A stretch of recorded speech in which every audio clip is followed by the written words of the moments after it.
Welcome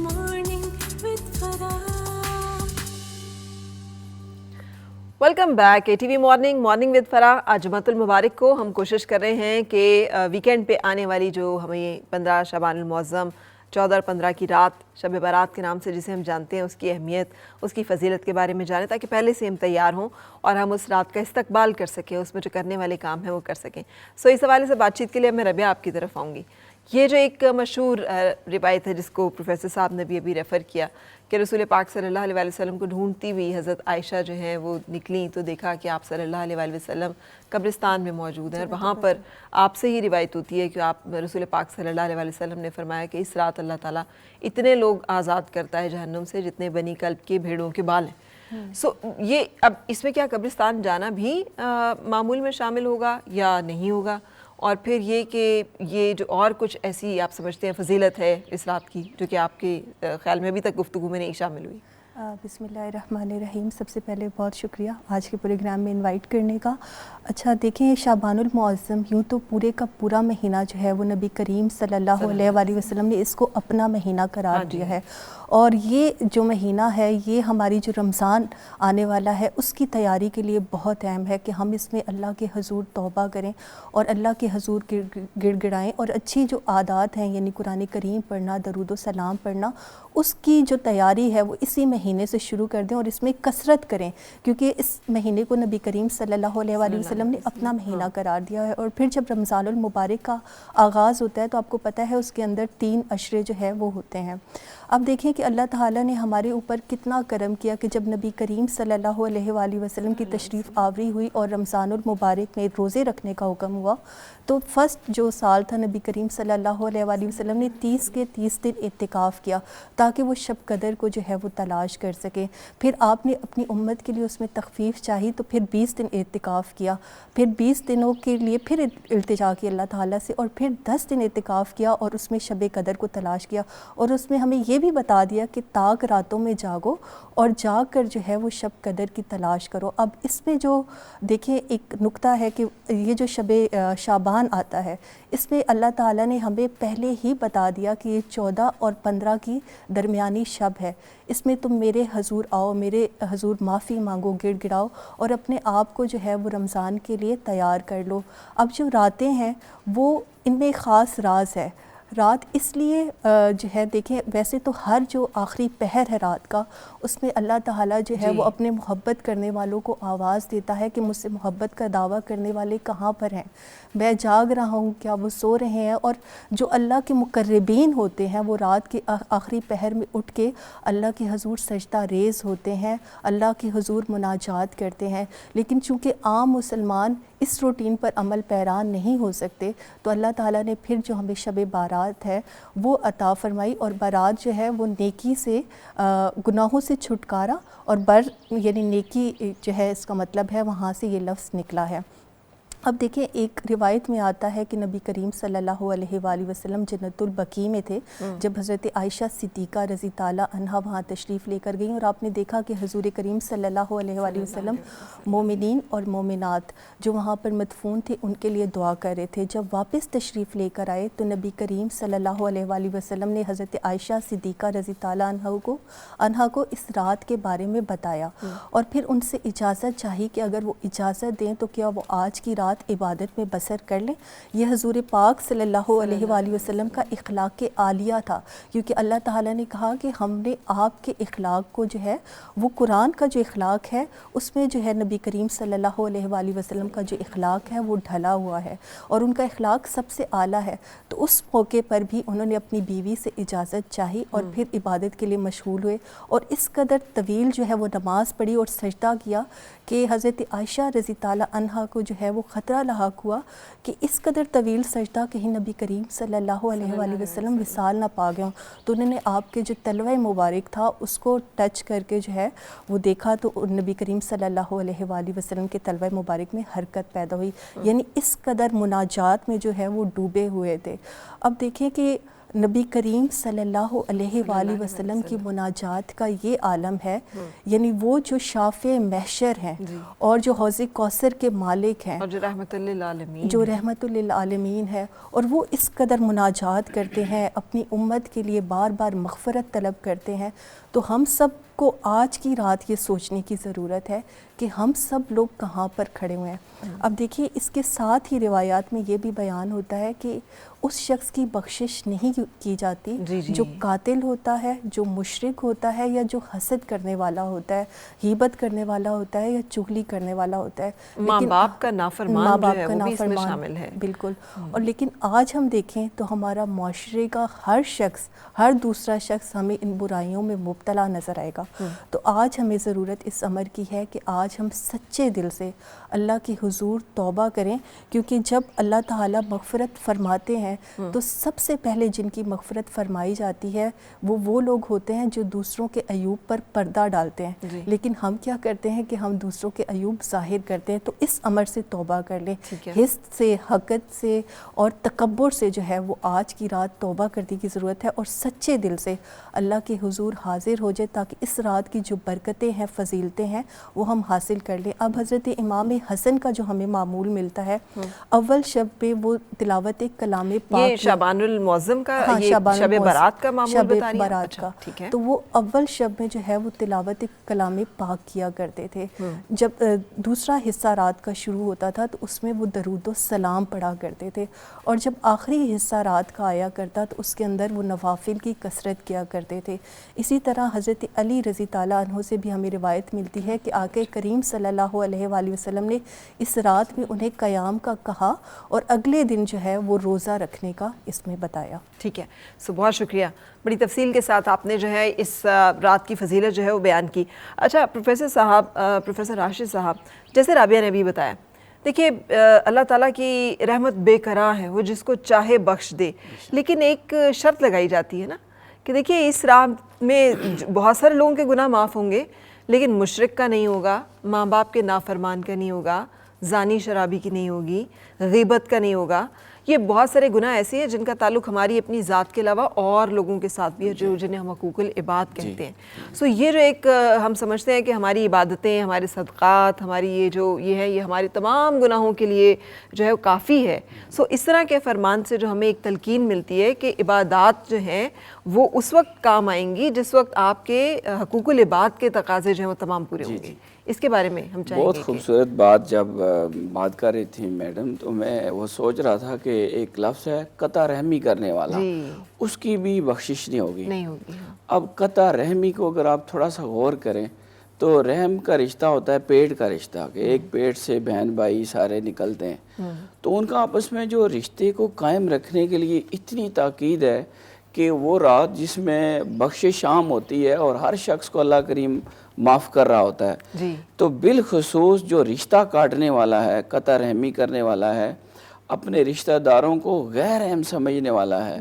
اور جن کو اپنا سمجھنا چاہیے، جن سے پیار کرنا چاہیے، جن کی مدد کرنی چاہیے، ہم لوگ جو ہیں وہ اس سے دور ہوتے جا رہے ہیں. جن کا حق اللہ نے آپ کے ذمہ باندھا ہے، آپ کے ذمہ واجب. پھر اس کے ساتھ ہی جو تکبر کے حوالے سے انسان کپڑے لٹکاتا ہے یا تکبر کرتا ہے کہ وہ اپنے آپ کو بڑا سمجھتا ہے، اپنے آپ کو برتر سمجھتا ہے، اعلیٰ سمجھتا ہے، اس میں بھی بہت ساری چیزیں آ سکتی ہیں کہ میں علم کے حوالے سے میں بس سب سے برتر ہوں، میرا منصب سب سے اونچا ہے، میرا نسب اونچا ہے، میرے مال زیادہ ہے، میرا گریڈ بڑا ہے، بہت ساری باتیں. ان ساری باتوں کو سامنے رکھتے ہوئے ہمیں دیکھیں کتنی خوبصورت طریقے سے تلقین ہے. ایک تو یہ ہے کہ سب سے پہلے کہ اللہ رب العالمین کے ساتھ آپ کا پیور ریلیشن ہونا چاہیے، کہ شرک کا کوئی پہلو آپ کے عقیدے میں نہیں ہونا چاہیے. ذات میں بھی اس کو وحدہ لا شریک سمجھیں، صفات میں بھی اس کو وحدہ لا شریک سمجھیں، اور اس کی جو صفات کا تقاضا ہے کہ ہم صرف اسی کی عبادت کریں. قادر ہے تو وہ ہے، داتا ہے تو وہ ہے، عبادت نہیں کرنی عبادت کے لائق. اس عبادت کے حوالے سے اکثر میں بات کرتا ہوتا ہوں، ہمارے ہاں دعا یہ عبادت ہے، بلکہ یہاں تک فرمائے گا الدعاء مخ العبادہ، دعا عبادت کا مغز ہے. تو ہم دعا کروا سکتے ہیں، مانگ نہیں سکتے کسی سے.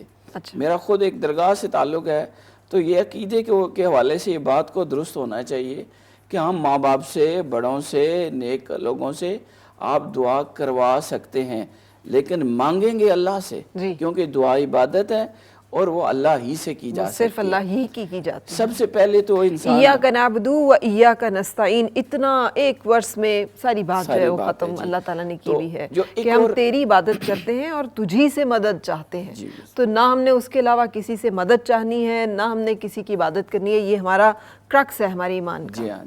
اچھا، ایک اور اس چیز اس میں شامل ہے کہ جو کینہ رکھنے والا ہے یا عداوت رکھنے والا ہے، اب لفظ کینہ جو ہے یہ بڑا خاص ہے، عداوت دشمنی کو کہتے ہیں، وہ ظاہر بھی ہوتی ہے،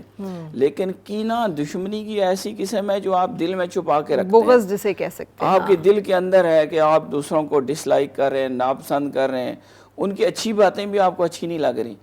تو ایسے خیال اور عقیدہ اور کیفیت رکھنے والے کو بھی اللہ کی رحمت سے محروم کر دیا جاتا ہے۔ تو یہ ساری باتیں ہمیں، اور اس کا دیکھیں کہ اس دن عبادت جو ہے کہ باوجود مغفرت نصیب نہیں ہوگی، یعنی عبادت آپ کر رہے ہیں یار، آپ سمجھ رہے ہیں کہ میں نے تو پوری رات جاگ لیا ہے، میں نے تو روزے بھی رکھ لیے ہیں، میں نے تو صدقات بھی کر دیے ہیں، میں نے تو فی سبیل اللہ لنگر بھی لگا دیے ہیں، حج عمرے بھی کر لیے ہیں، لیکن اگر آپ ان سے پاک نہیں ہیں۔ جی بالکل۔ اس کے ساتھ دیکھیں والدین کے حوالے سے لکھا گیا، بیان فرمایا گیا کہ والدین کا جو نافرمان ہے، یہ آج کے دور کا بہت بڑا المیہ ہے کہ بیٹا جب تھوڑا سا با اختیار ہوتا ہے تو وہ والدین کو اپنے سے کم تر سمجھتا ہے، یا جو ان کے حقوق اللہ رب العالمین نے، قرآن نے، سنت نے ہمیں بتائیں وہ ادا نہیں کرتا۔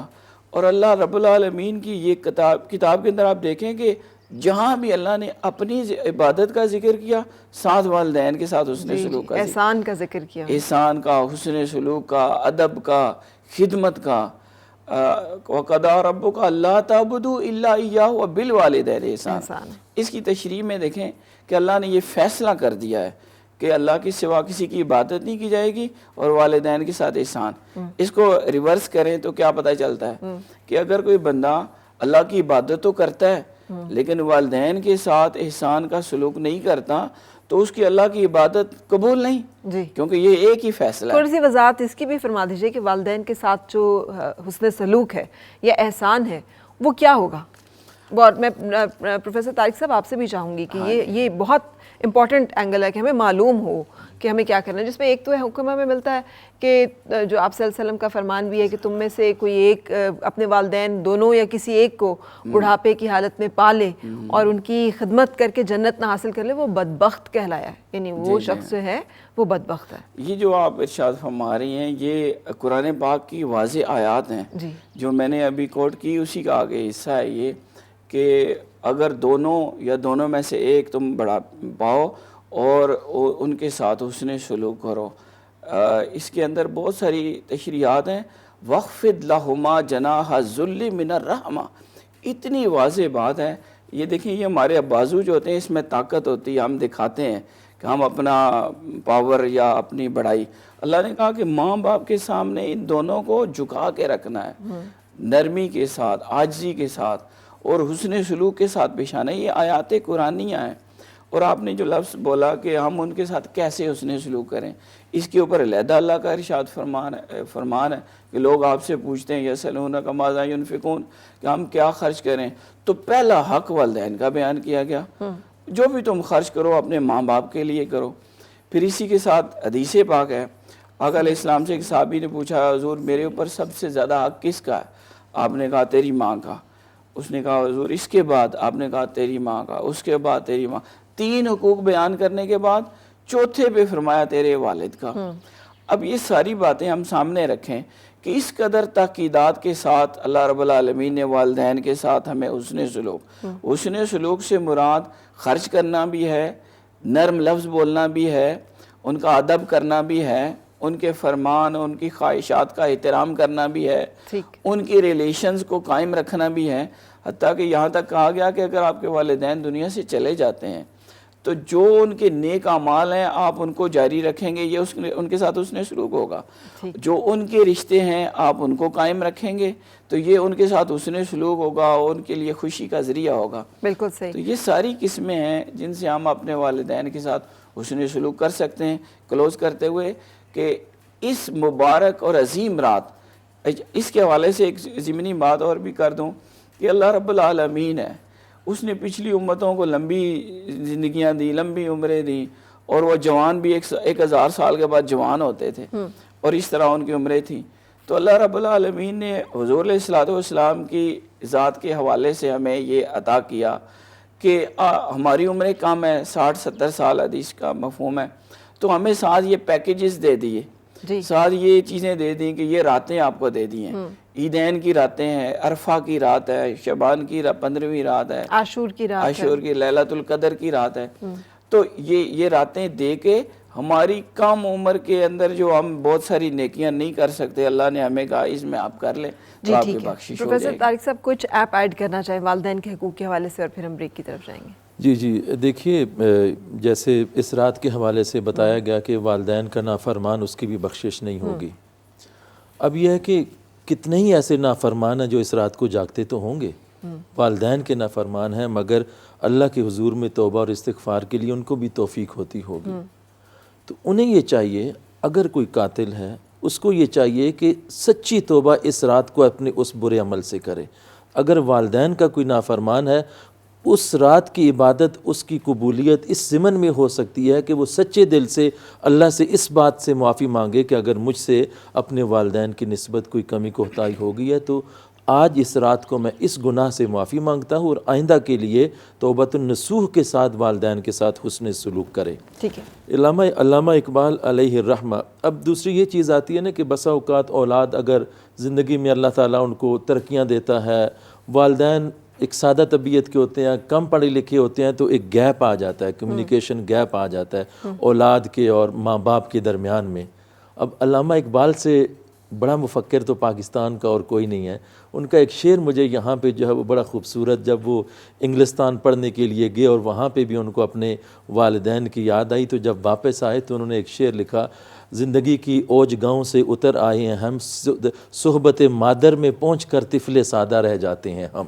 یعنی جب ماں باپ کی صحبت میں اولاد جب جاتی ہے تو ان کی خدمت یا حسن سلوک کا ایک طریقہ یہ بھی ہے، اپنے وہ سارے کے سارے میڈلز، اپنی جتنی ترقیاں ہیں، سٹارز ہیں، سب چیزوں کو ایک ساتھ رکھ کے، ایون یہاں تک آ گیا کہ والدین کے چہرے کو محبت سے دیکھتا رہے اور ان کی بات کو سنتا رہے، اور کوئی اٹینشن کسی طرف نہ ہو اور توجہ کے ساتھ ان کو دیکھنا. یہ بھی جو ہے وہ ان کی خدمت اور حسن سلوک کا ایک طریقہ ہے. بہت جگہ تو حج مقبول کا ثواب جو ہے وہ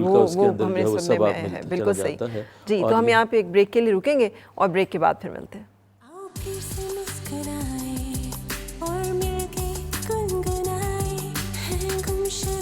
خوشیاں